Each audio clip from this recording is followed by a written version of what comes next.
News చూస్తున్నాం. Maharashtra deputy CM Ajit Pawar దుర్మరణం పాలయ్యారు. ఆయన ప్రయాణిస్తున్న విమానం ఒక్కసారిగా కుప్పకూలిపోవడంతో మరణించినట్లుగా అధికారికంగా ధృవీకరించారు. ఇక ఆ ఫ్లైట్ లో మొత్తం 5 సిబ్బంది ఉన్నట్లుగా అధికారులు వెల్లడించారు. అయితే విమానం కూలిపోగానే సహాయక సిబ్బంది వెంటనే ఆయన ఆసుపత్రికి తరలించారు. అయినా ఫలితం లేకపోయింది అని వెల్లడించారు.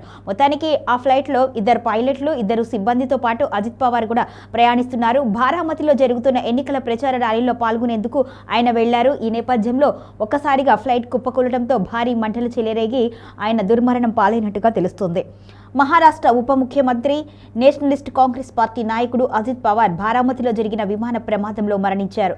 జిల్లా పరిషత్ ఎన్నికల ప్రచారం కోసం ఆయన బారామతికి వెళ్లారు. అయితే ఆయన విమానం ల్యాండింగ్ సమయంలో కుప్పకూలిపోయింది. విమానంలో 5 వ్యక్తులు ఉన్నారు.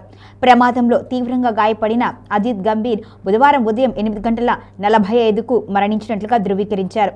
మహారాష్ట్ర ఉప ముఖ్యమంత్రి నేషనలిస్ట్ కాంగ్రెస్ పార్టీ నాయకుడు అజిత్ పవార్ బారామతిలో జరిగిన విమాన ప్రమాదంలో ఘోర ప్రమాదంలో మరణించారు. జిల్లా పరిషత్ ఎన్నికల ప్రచారం కోసం ఆయన బారామతికి వెళ్లారు. ఆయన విమానం ల్యాండింగ్ సమయంలోనే కుప్పకూలిపోయింది. విమానంలో 5 వ్యక్తులు ఉన్నారు. ప్రమాదంలో తీవ్రంగా గాయపడిన అజిత్ను హాస్పిటల్కి తరలించారు. అజిత్ పవార్ వ్యక్తిగత విమానం అది. అధికారులు భద్రతా సంస్థలు సంఘటనా స్థలానికి చేరుకొని పరిస్థితిని అంచనా వేశారు.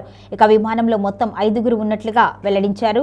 మంచు కారణంగా సరిగా కనిపించకపోవడం వలన ప్రమాదం జరిగింది ప్రాథమికంగా భావిస్తున్నారు. ప్రమాదం భయంకరంగా ఉంది. అయితే ఆ అజిత్ పవార్ ప్రయాణించిన విమానం ఆయన వ్యక్తిగత విమానం అని కూడా ప్రకటించారు. ప్రమాదం భయంకరంగా ఉంది అని వెల్లడించారు.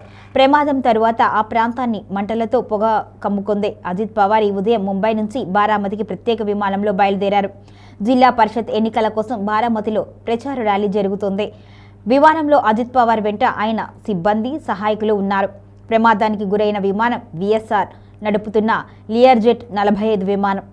అధికారిక సమాచారం ప్రకారం బారామతి విమానాశ్రయంలో విమానంలో మొత్తం 5 ఉన్నారు. వీరిలో మహారాష్ట్ర డిప్యూటీ సీఎం అజిత్ పవార్, మరో 2 ప్రయాణికులు, ఒక పర్సన్ సెక్యూరిటీ ఆఫీసర్, ఒక అటెండర్, 2 సిబ్బంది ఉన్నారు. ప్రాథమిక సమాచారం ప్రకారం విమానంలో ఉన్న ఎవరూ కూడా ప్రమాదం నుంచి బయటపడలేదు.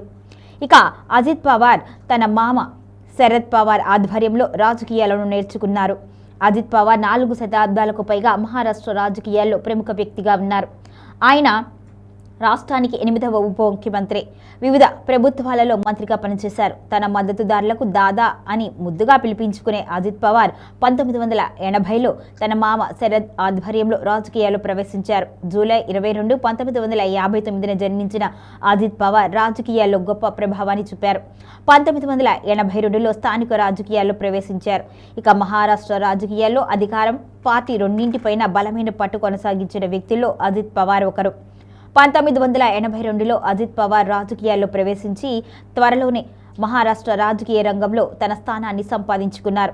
తన మామ శరద్ పవార్తో కలిసి కాంగ్రెస్ పార్టీని బలోపేతం చేయడంలో, తరువాత చీలిపోయి నేషనలిస్ట్ కాంగ్రెస్ పార్టీని బలోపేతం చేయడంలో ఆయన ముఖ్యమైన పాత్ర పోషించారు. ఆయన మొత్తం 7 సార్లు ఉప ముఖ్యమంత్రిగా ప్రమాణ స్వీకారం చేసిన రికార్డును నెలకొల్పారు. పరిపాలనపై ఆయనకున్న నియంత్రణ, రాజకీయాల్లో ఆయనకున్న ఆధిపత్యం అందరికీ తెలిసిందే. ఇక ఆయన రాష్ట్ర రాజకీయాల్లో అత్యంత ప్రభావవంతమైన నాయకుల్లో ఒకరు. రాజకీయాలతో పాటు అజిత్ పవార్ సహాయక రంగంలో కూడా గొప్ప ప్రభావాన్ని చూపారు.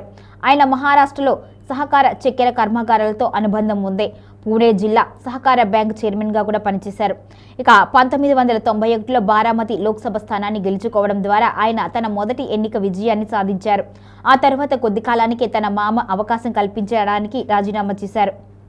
అనంతరం జరిగిన ఉప ఎన్నికల్లో శరద్ పవార్ గెలిచి అప్పటి ప్రధానమంత్రి పివి నరసింహారావు ప్రభుత్వంలో రక్షణ మంత్రిగా ఉన్నారు. అదే సంవత్సరం అజిత్ తన కుటుంబానికి బలమైన కోట అయిన బారామతి అసెంబ్లీ స్థానం నుంచి పోటీ చేసి ఎమ్మెల్యేగా ఎన్నికయ్యారు. ఆయన 7 సార్లు ఆ నియోజకవర్గానికి ప్రాతినిధ్యం వహించారు. 2019 అసెంబ్లీ ఎన్నికల్లో 1.65 లక్షల ఓట్ల తేడాతో ఘన విజయం సాధించారు.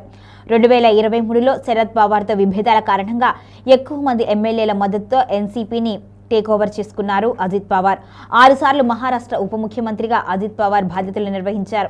Water resource, irrigation, energy, rural development వంటి కీలక శాఖలకు మంత్రిగా పనిచేశారు.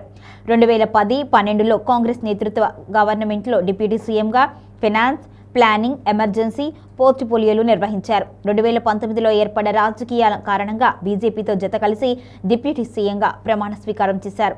ఆ సమయంలో 3 రోజులు మాత్రమే గవర్నమెంట్ నిలిచింది. ఇక 2019 నుంచి 2022 మధ్య కాలంలో మహావికాస్ అఘాడీ ఉద్ధవ్ ఠాక్రే కేబినెట్లో మరోసారి ఉప ముఖ్యమంత్రిగా బాధ్యతలు చేపట్టారు.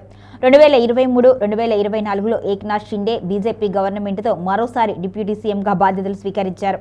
2024 డిసెంబర్ నుంచి ప్రస్తుత ముఖ్యమంత్రి దేవేంద్ర ఫడ్నవీస్ కేబినెట్లో ఏక్నాథ్ షిండేతో కలిసి డిప్యూటీ సీఎంగా ఫైనాన్స్ అండ్ ప్లానింగ్ మంత్రిగా కొనసాగుతున్నారు. మొత్తానికైతే ఈ వార్త అజిత్ పవార్ దుర్మరణం అనే వార్త రాజకీయాల్లో కొంచెం లోటనే చెప్పుకోవాలి అని సీఎం అయితే ప్రకటించారు. ఆయన మరణానికి సానుభూతిని కూడా ప్రకటించారు.